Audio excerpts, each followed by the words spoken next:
Memorias microcósmicas y registros macrocósmicos. Artículo C. Facultad de recordar. Siendo que en cada estructura viva puede definirse una memoria a partir de la percepción subjetiva de su capacidad, es evidente que cada sujeto local dispondrá de su particular facultad de recordar. Por eso decimos que la facultad de recordar es propia del sujeto anímico completo, cualquiera sea la estructura en la que actúe. Sin embargo, los recuerdos, el objeto del acto de recordar, son reproducciones conscientes, es decir, imágenes referidas hacia el umbral de conciencia, hacia el centro de referencia de sí mismo. Sea que haya sido localizado en la memoria arquetípica por el sujeto racional, en la memoria cultural por el sujeto cultural, o en la memoria de sí mismo por el sujeto consciente, el contenido sémico del recuerdo emerge a través de la esfera de sombra y se manifiesta en la esfera de luz como reproducción consciente.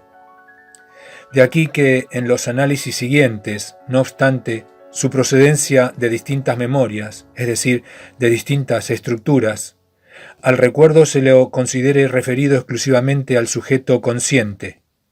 El recuerdo será una reproducción consciente requerida por el sujeto consciente, y el sujeto consciente será quien dispone de la facultad de recordar. Este convenio nos facilitará enormemente la explicación. Puestas así las cosas, podemos afirmar que la facultad de recordar es en todo semejante a la facultad de imaginar que hemos descrito en la primera parte. Un recuerdo, en efecto, solo difiere de una fantasía en que es reconocido como tal. Entonces el recuerdo aparece claramente referido a un pasado real, a diferencia de toda fantasía en la que es evidente su carácter irreal. Y esta posibilidad de reconocimiento inmediato es lo que caracteriza subjetivamente a la facultad de recordar. El sujeto consciente, por otra parte, puede distinguir con claridad si el contenido de su pensamiento es algo recordado o algo imaginado. Por lo demás, como veremos enseguida, las propiedades energéticas de un recuerdo y de una fantasía son completamente equivalentes. En principio notemos lo siguiente: tanto el recuerdo como la fantasía son reproducciones efectuadas por un acto volitivo del sujeto. Toda otra representación es siempre una producción de los sujetos racional o cultural. El recuerdo y la fantasía, por el contrario, son reproducciones causadas por el requerimiento del sujeto consciente. Pero el requerimiento del sujeto es un acto volitivo, hecho que exige una interpretación energética de la facultad de recordar, análoga a la ya expuesta para la facultad de imaginar. Releemos pues lo dicho en la página 153. La energía psíquica es la fuerza que dispone de voluntad para actuar. En la estructura cultural, el sujeto cultural, al animar un sistema, es quien produce volitivamente la representación emergente. La potencia activa de la relación es en realidad la disposición potencial para actuar que posee el sistema vivo, animado por el alma. Con otras palabras, hay una reserva volitiva del alma pronta a ser utilizada por el sujeto conforme a la disposición potencial de tal o cual relación particular. Recordemos que definimos a las facultades como disposiciones del sujeto. Dijimos, por ejemplo, el sujeto cultural dispone de la facultad traductiva. Pues bien, las facultades son disposiciones activas determinadas por las disposiciones potenciales de las estructuras vivas. En este caso, cabe indagar cuál será la disposición potencial de la estructura viva que determina la disposición activa de la facultad de recordar. Respuesta: la memoria, vale decir, la capacidad de la estructura viva. La capacidad de la memoria, en cuanto continente mnémico, es el límite formal que determina la disposición activa de la facultad de recordar, tanto para recibir, conservar o reproducir contenidos mnémicos. Hemos visto que la capacidad es una determinación de la potencia formativa actuante en toda estructura. Ahora comprobamos que la capacidad, como memoria, es una determinación de la potencia activa de la estructura viva, la que a su vez condiciona la disposición activa de la facultad traductiva. Sabemos por la definición funcional de la memoria que el sujeto anímico del pasú reconoce a un sistema como recuerdo si éste ha sido notado en el marco del contexto memoria. No hay que aclarar que esto ocurre automáticamente, que sólo basta el requerimiento del sujeto para que la disposición activa de la facultad de recordar note al sistema en cuestión bajo la extensión del concepto memoria.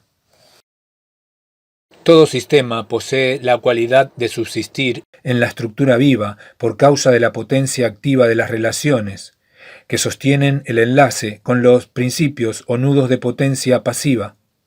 Pero al ser el sistema vivenciado subjetivamente como recuerdo por la disposición de la facultad de recordar, esta cualidad de subsistir es asimismo comprendida como nota principal del recuerdo. Así, subjetivamente, el recuerdo se caracteriza por subsistir en la memoria. A requerimiento del sujeto consciente, la facultad de recordar reproduce al sistema recordado, causando un símbolo emergente, análogo al I de la figura 21. Sin embargo, este símbolo emergente del recuerdo no es una representación consciente. Los motivos son análogos a los argumentados cuando el símbolo emergente era una fantasía. Las fantasías y los recuerdos son imágenes esencialmente sostenidas por el sujeto consciente, reproducidas volutivamente por sí y para sí. Dos imágenes, una representación consciente y una fantasía o recuerdo, pueden ser sémicamente homólogas y poseer ambas energía máxima. Sin embargo, diferirán esencialmente en una nota de la energía, y esto debe ser así porque si no, el sujeto consciente no sabría distinguir la imagen de un ente real de una fantasía ideal, o del recuerdo de un hecho pasado actualmente inexistente. No sabría diferenciar el plano de los entes reales del plano de los objetos imaginarios. La diferencia radica, según se dijo, en una nota de la energía, en la primera intención o dirección hacia sí mismo que posee la energía de toda representación consciente. Las fantasías y los recuerdos, en efecto, no poseen la primera intención, puesto que no han sido referidas hacia sí mismos, sino que por el contrario se encontraban integradas en las estructuras vivas y de allí emergieron en la esfera de luz, por requerimiento del sujeto consciente. El sujeto ha puesto a la fantasía o al recuerdo en la esfera de luz y los ha referido a un objeto ideal, a una idea. Por ser energética, la fantasía o el recuerdo debe tener una intencionalidad, pero la misma apunta no a sí mismo, sino a una idea del sujeto. La fantasía o el recuerdo reviste a tal idea básica, la conforma imaginariamente y se sostiene en ella. El sujeto consciente viene a ser así el soporte esencial de las fantasías y los recuerdos, pues se desdobla voluntariamente para reproducirlas. Este desdoblamiento voluntario del sujeto en la fantasía o el recuerdo, esta presencia íntima del sujeto en el objeto imaginario, hace que en todo momento exista conciencia del carácter puramente ideal de la imagen percibida. Página 155. El recuerdo o la fantasía aparecen referidos al sujeto consciente y sostenidos por éste, que es quien los reprodujo volitivamente. Pero el sujeto puede distinguir entre un recuerdo y una fantasía, puede reconocer al primero como la reproducción de un hecho pasado y desconocer a la segunda como evidencia de su carácter puramente imaginario, ideal y original. ¿Qué es, pues, lo que permite al sujeto consciente reconocer a un recuerdo y distinguirlo de una fantasía? Respuesta: el significado fundamental propuesto en el recuerdo, correspondiente al concepto memoria. El recuerdo, a diferencia de la fantasía, ha sido reproducido bajo la extensión de un concepto memoria. El significado original del recuerdo resulta así refundado sobre el significado del concepto memoria por la disposición de la facultad de recordar. El recuerdo ahora no solo dice que es lo recordado, sino que ante todo dice que se trata de un recuerdo. En síntesis, el recuerdo se revela al sujeto consciente como tal por disposición de la facultad de recordar. Artículo D. Análisis del recuerdo. El recuerdo, como la fantasía, posee una segunda intención dirigida hacia el sujeto consciente. Esta segunda intención es efecto del acto volitivo del sujeto, que al requerir y reproducir el recuerdo, lo dirige hacia sí, vale decir, es el propio sujeto, bajo la forma de segunda intención, quien sostiene al recuerdo para su apercepción. El recordar es, pues, un acto reflexivo del sujeto, un desdoblamiento, con la segunda intención en el recuerdo. Apunta hacia sí y desde sí apercibe al recuerdo. De este modo, recuerdo es la reproducción de un sistema subsistente, bajo la extensión del concepto memoria y su apercepción subjetiva. A esta definición, que desde luego se refiere al recuerdo psicológico del pasú, conviene completarla destacando un aspecto esencial, la racionalidad de todo recuerdo. Hay que advertir, en efecto, que el contenido de una memoria es en realidad un sistema integrado en una estructura viva, y por lo tanto su apercepción sólo puede consistir en un significado a priori, es decir, que el recuerdo sólo puede ser inteligible a priori. Aun aquellos hechos que originalmente hayan sido absolutamente irracionales, y por supuesto todo hecho racional pasado, al ser recordados, serán inmediatamente inteligibles porque son racionales a priori. Los recuerdos no necesitan ser racionalizados previamente para ser comprendidos por el sujeto, como sucede con las fantasías, porque son racionales a priori, aun los recuerdos de hechos originalmente irracionales. Lógicamente, estas afirmaciones necesitan ser demostradas y lo haremos tomando como ejemplo el recuerdo de un hecho irracional, tal como la compulsión suicida. En primer lugar, notemos que la sabiduría hiperbórea niega la existencia de contenidos irracionales en las memorias microcósmicas. Para la sabiduría hiperbórea, lo irracional solo puede ser actual. En un momento dado, por ejemplo, experimentamos el deseo irracional de poner fin a nuestra vida seccionando las venas del brazo con una navaja. Tal deseo es, en ese momento, una compulsión irresistible que constituye un acto real, pero irracional, de la experiencia vital. Nada racional había en esa compulsión suicida que experimentamos realmente en aquel momento. Pero si aquel acto era irracional, no ocurre lo mismo con su recuerdo. La rememoración de lo ocurrido, en el supuesto de que no hayamos cedido a la compulsión suicida, es siempre inteligible y por lo tanto racional.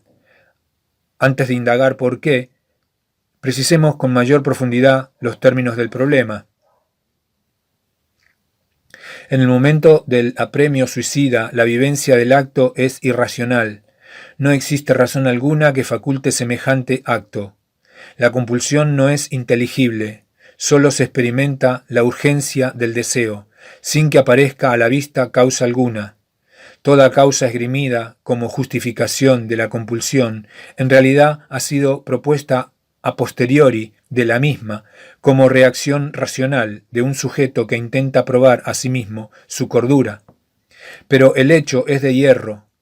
Quien experimenta la compulsión suicida o cualquier otro deseo similar, vivencia en ese momento un acto irracional puro. Ahora bien, pasa el tiempo, la experiencia suicida es superada y un buen día recordamos aquel momento, cuando sentimos el deseo de matarnos. Recordamos y entonces nos vemos nuevamente en aquel momento, vivenciando aquel acto irracional. Sin embargo, por más vivo que sea el recuerdo, hay que admitir que jamás puede equipararse, y mucho menos confundirse, con el acto original, y ello por tres motivos principales. Primero, porque el recuerdo del sujeto es un objeto para el sujeto, porque el recuerdo es apercibido con segunda intención. Segundo, porque el que recuerda sabe que recuerda, por el significado mnémico que le agrega la disposición de la facultad de recordar al notarlo bajo la extensión del concepto memoria. Y tercero, porque el recuerdo, aun aquel cuyo contenido se refiere a un acto originalmente irracional, como la compulsión suicida del ejemplo, siempre resulta inteligible para el sujeto evocador. Vale decir, todo recuerdo es racional a priori. Llegamos así al punto buscado, cuando debemos indagar, ¿por qué? ¿Por qué todo recuerdo es racional a priori? Respuesta, porque todo recuerdo psicológico es sólo la apercepción de un sistema reproducido, y todo sistema, por el hecho esencial de estar integrado a una estructura, tiene su contenido sémico necesariamente codificado en un lenguaje contextual. Un hecho puede haber sido originalmente irracional, pero desde el momento que su esquema constituye un sistema en una estructura, es decir, un contenido mnémico en una memoria, resulta lógicamente codificado según las modalidades de los lenguajes contextuales. Cuando tal sistema es recordado, vale decir, cuando es notado bajo la extensión del concepto memoria, el recuerdo ya es racional por ser estructural, y su réplica inmediata sólo puede consistir en un relieve significado. Todo recuerdo es, pues, racional a priori por ser estructural. Con respecto al ejemplo, al recordar aquel momento de la compulsión suicida, será posible revivir la totalidad del hecho, menos la irracionalidad originaria de la compulsión. Al emerger el recuerdo inmediatamente, será reconocido por el sujeto como una reminiscencia. El momento pasado, con todo el dramatismo de su significado, se hace presente para el sujeto, y el hecho parece repetirse ante la mirada subjetiva.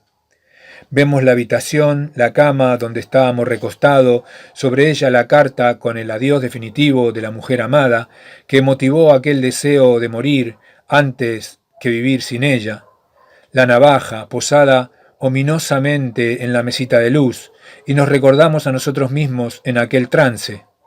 Vale decir, aquel hecho se nos hace patente ahora, con un contexto pleno de significado en cuyo entorno nos apercibimos objetivamente.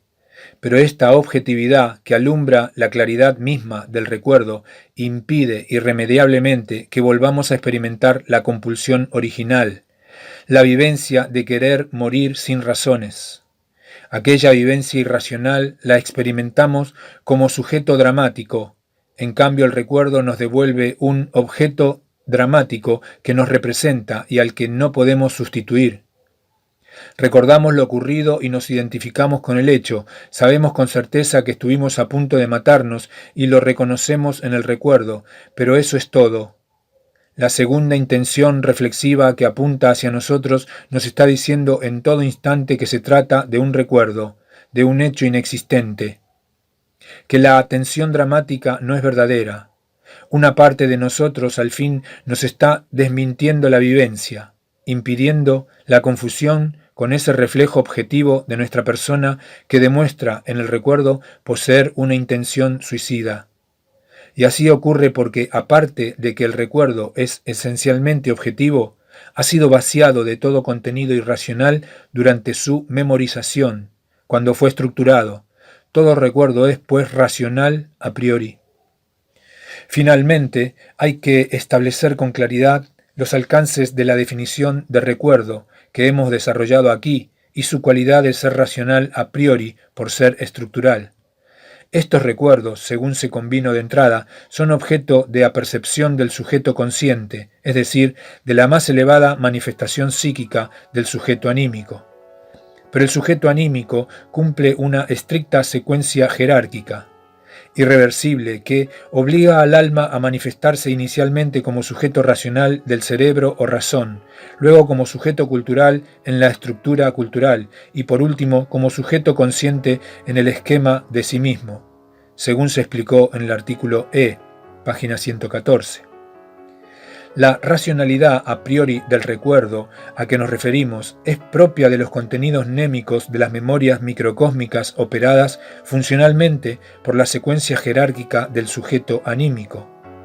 Fuera de las estructuras en que opera la secuencia jerárquica del sujeto anímico, es decir, en la memoria arquetípica, en la estructura cultural y en el esquema de sí mismo, existen memorias de contenido irracional, pero ellas permanecen habitualmente invisibles para el sujeto anímico durante toda la vida del pasú. El contenido de tales memorias irracionales, como vimos en el artículo citado, consiste en el recuerdo de los esquemas de sí mismo anteriores, es decir, en el recuerdo de las vidas pasadas. Estos contenidos deben considerarse irracionales solo en el sentido de que son anteriores al sujeto racional, es decir, no racionalizables por éste.